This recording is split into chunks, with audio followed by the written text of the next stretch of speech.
Hey there, subscribe to my channel, and also press this bell icon so you never miss any new updates, cause whenever we upload new video you will get a notification on your phone.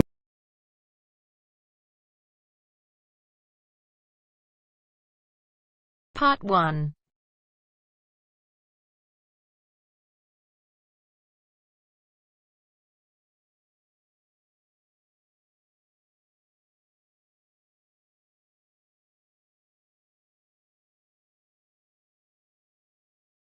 You will hear a woman being interviewed by a market researcher in a health club about her membership of the club. First, you have some time to look at questions 1 to 5.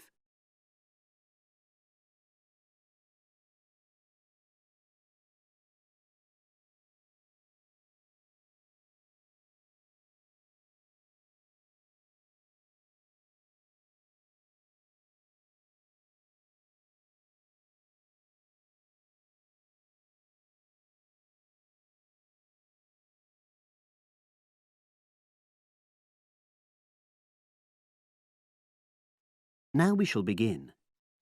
You should answer the questions as you listen, because you will not hear the recording a second time.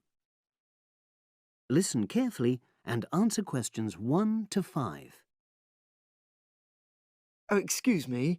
I wonder if you'd have the time to take part in some market research. What's it about? About this club and your experiences and opinions about being a member. It'll take less than 5 minutes. Oh, OK then, as long as it's quick. Can I start by taking your name?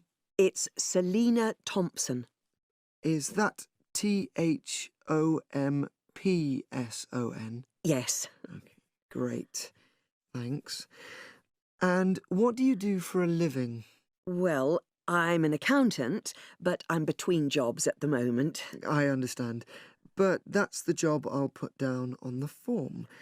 And would you mind my asking which age group you fall into? Below 30, 31 to 50, and above? Over 50, I think we can safely say. Great, thanks. And which type of membership do you have? Sorry, I'm not sure what you mean. Do you mean how long? No, is it a single-person membership? Oh, right, no, it's a family membership. Thanks. And how long have you been a member? Ooh, let me see. I was certainly here 5 years ago, and it was probably 2 to 3 years more than that. Shall I put down 8? Oh, I remember now. It's 9, definitely. Sorry. No problem. I've got that. And the last question in this first part is, what brought you to the club? Sorry? How did you find out about the club?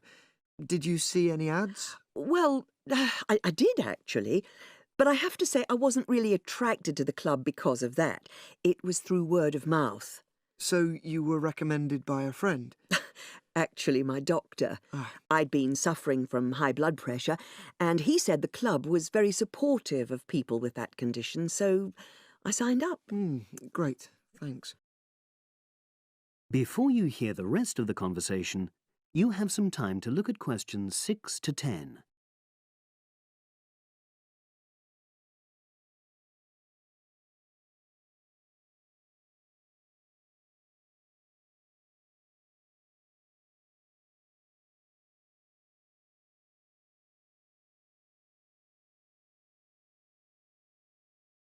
Now listen and answer questions 6 to 10. Now, for the second part of the form, I want to ask a bit more about your experience of the club. Sure. How often would you say you use the club? It varies enormously, depending on how busy I am. Of course. But on average, per month? I'd say it averages out at twice a week. OK, so 8 on average. Yeah, and 4 of those are aqua aerobics classes. That leads me to the next question. Would you say the swimming pool is the facility you make most use of? Fair to say that, yep. Right, thanks. And are there any facilities you don't use? One area I realise I've never used is the tennis courts. And there's one simple reason for that. You don't play tennis? Actually, I'm not bad at it. Oh. It's that I'm not happy having to pay extra for that privilege. Ah, right. I've made a note of that. Thanks. Now, in the last section, are there any suggestions or recommendations you have for improvements to the club? Only about health and fitness? Anything at all? Well, I'd like to see more social events. Ah. It isn't just a question of getting together for games or classes, but other things, you know. Yes, sure. And another thing that I was thinking when I had my yoga class in the gym last night, we were all sweltering in the heat, was that I think they should put in, well, you know... Air conditioning. That's exactly what I mean. The rooms are really light and well designed, but they do need proper installations. Sure. Well, I've made a note of that. Good. So, is there anything else you'd like to suggest? About quality of service, for example? Oh, everyone's very nice here. They couldn't be more friendly and helpful. Oh, but I tell you what, it's a shame the restaurant isn't open in the evening on Saturday, and Sunday as well, for that matter. Ah. So, the club should... Open it later on those days. OK. Well, thank you very much. That's all the questions I have. That is the end of part 1. You now have half a minute to check your answers.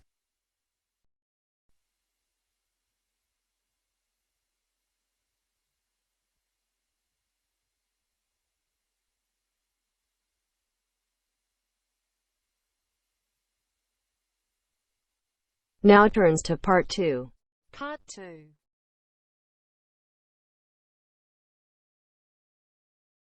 You will hear a trainer giving a talk to people who want to learn outdoor survival skills. First, you have some time to look at questions 11 to 16.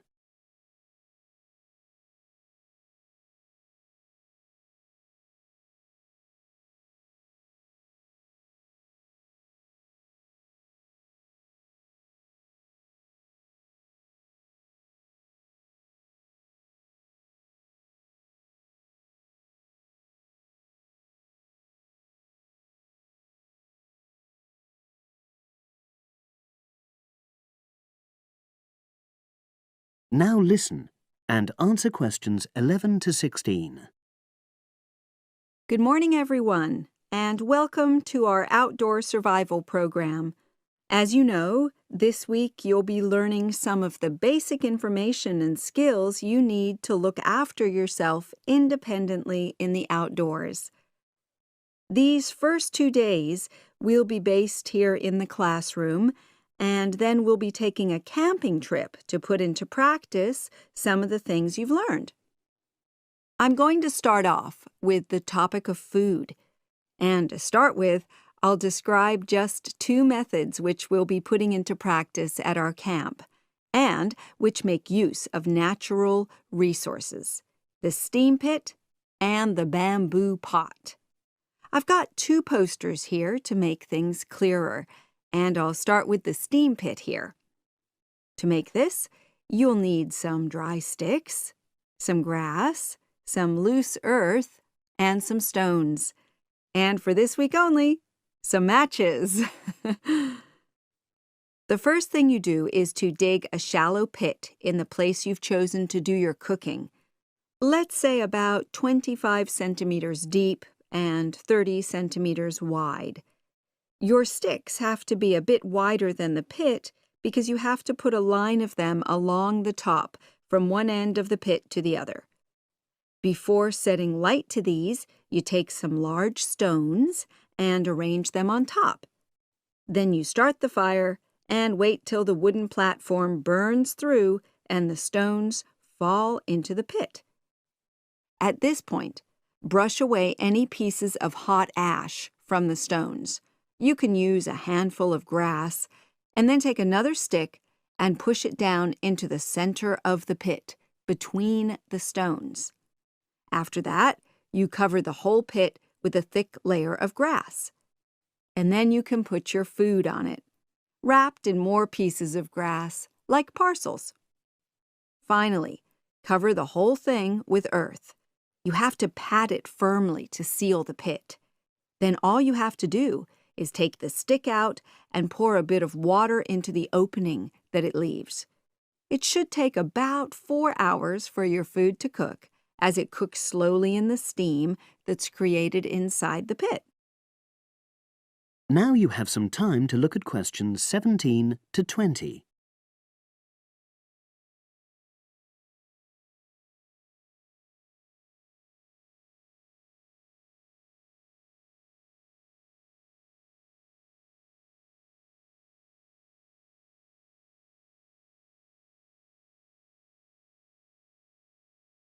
Now listen and answer questions 17 to 20. So, simple but effective.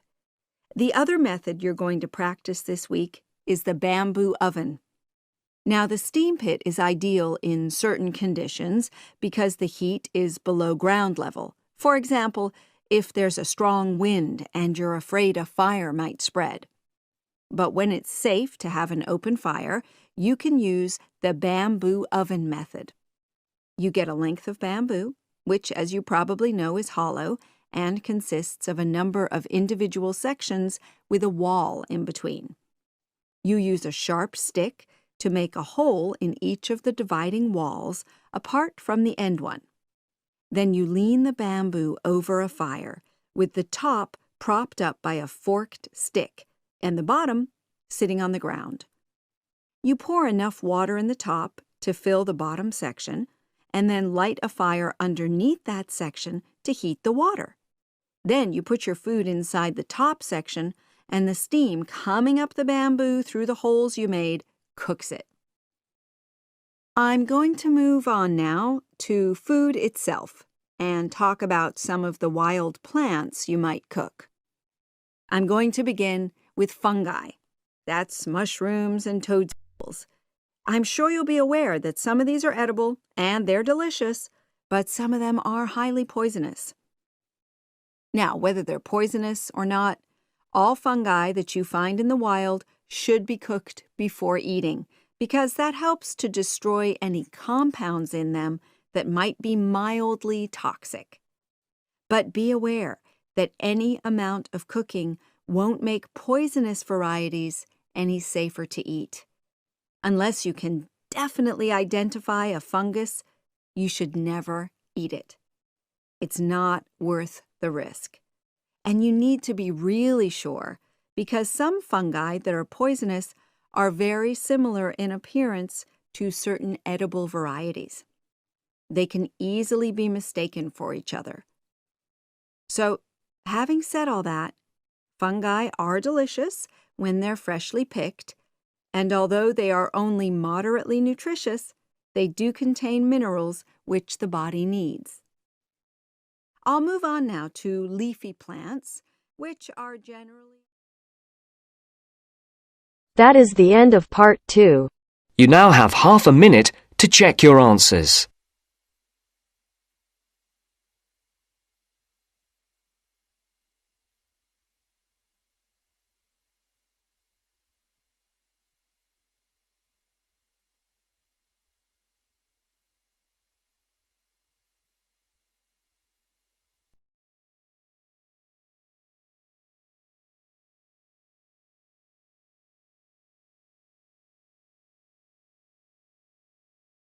Now turns to part 3. Part 3. You will hear a woman called Phoebe, who is training to be a teacher, talking to her tutor called Tony about research he has done in a school. First, you have some time to look at questions 21 to 25.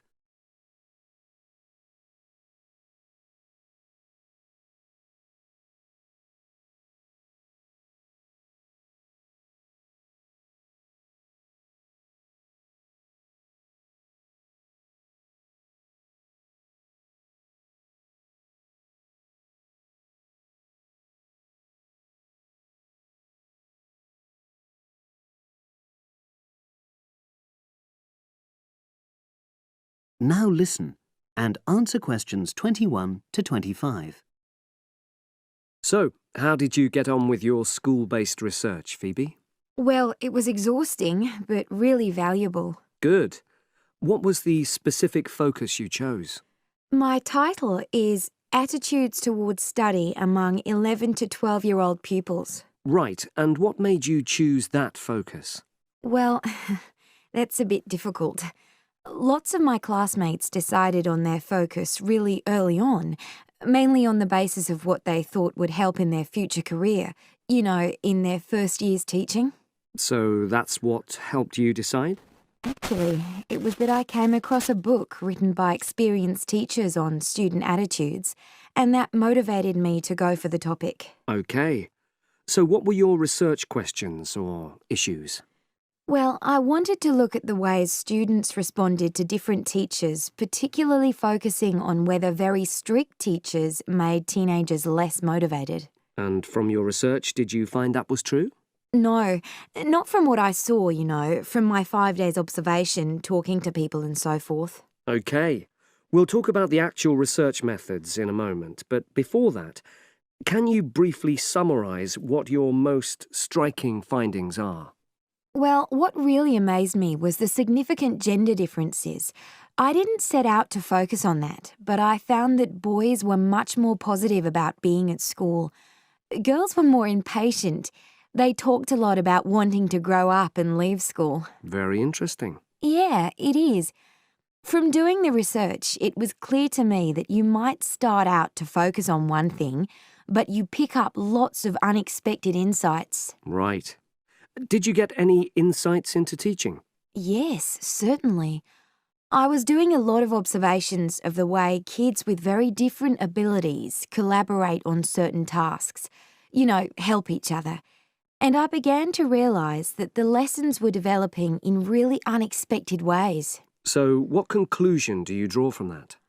Well, I know it's necessary for teachers to prepare lessons carefully, but it's great if they also allow lessons to go their own ways. Good point. Now, I'm really pleased to see you doing this. Analysing and drawing conclusions based on data. But surely this isn't proper data. Because it's derived from such small-scale research. Well, as long as you don't make grand claims for your findings, this data is entirely valid. I like the way you're already stepping back from the experience and thinking about what you've learned about research. Well done. But I know I could have done it better. As you become more experienced, you'll find ways to reduce the risk of difficulties. Okay. Now you have some time to look at questions 26 to 30.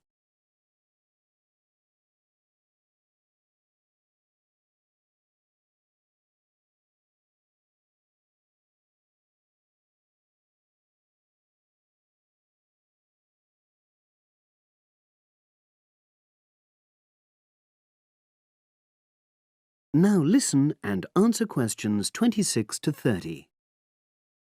So, let's look in more detail at how you gathered your data. Let's start with lesson observation. Well, it generally went quite smoothly. I chose my focus and designed my checklist. Then teachers allowed me into their classes without any problems, which surprised me. It was afterwards that the grueling work started. Yeah, it's very time-consuming, isn't it? Making sense of analysing your observation notes. Absolutely. Much more so than interview data, for example. That was relatively easy to process, though I wanted to make sure I used a high-quality recorder to make transcription easier. And I had to wait until one became available. Right. And did you interview some kids as well? In the end, yes. I talked to 10, and they were great. I'd imagined I'd be bored listening to them, but... So it was easy to concentrate? Sure. One of the teachers was a bit worried about the ethics, whether it was right to interview young pupils, and it took a while for him to agree to let me talk to 3 of the kids in his class, but he relented in the end. Good. What other methods did you use? I experimented with questionnaires, but I really regret that now. I decided to share the work with another student, but we had such different agendas it ended up taking twice as long. That's a shame. It might be worth you reflecting on ways you might improve on that for future projects. You're right, yeah. OK. And the other thing I did was stills photography. I didn't take as many pictures as I'd hoped to. Lack of time? It's pretty easy just snapping away, but I wanted each snap to have a purpose, that would contribute to my research aims, and I found that difficult. Well, that's understandable, but remember...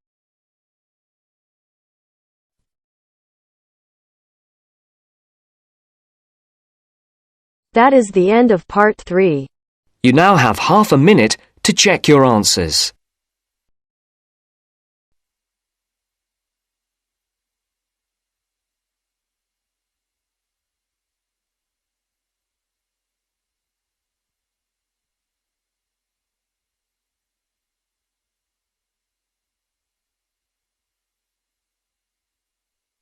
Now turns to part 4. Part 4.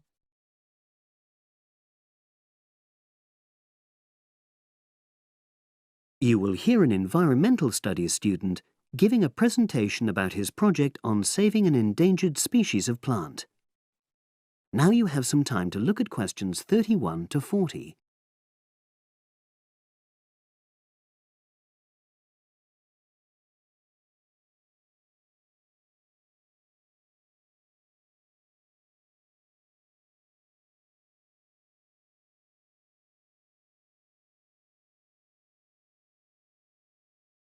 Now listen and answer questions 31 to 40. For my presentation, I'm going to summarise what I've found out about efforts to save one plant species, the juniper bush.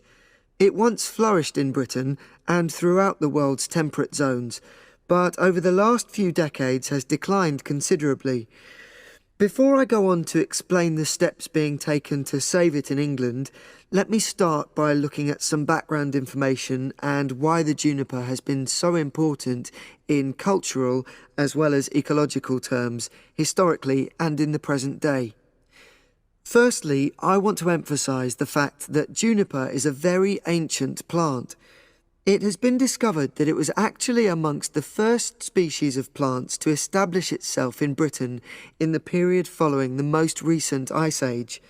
And, as I say, it has a much valued place in British culture.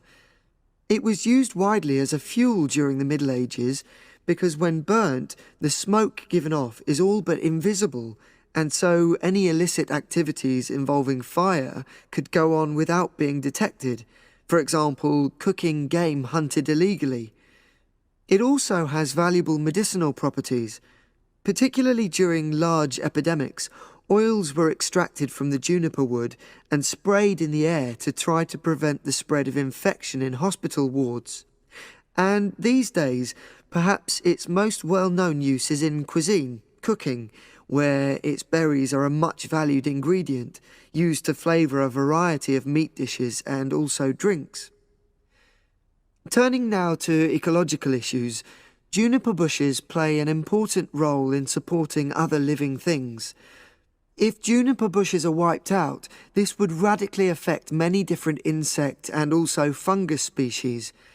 We simply cannot afford to let this species die out.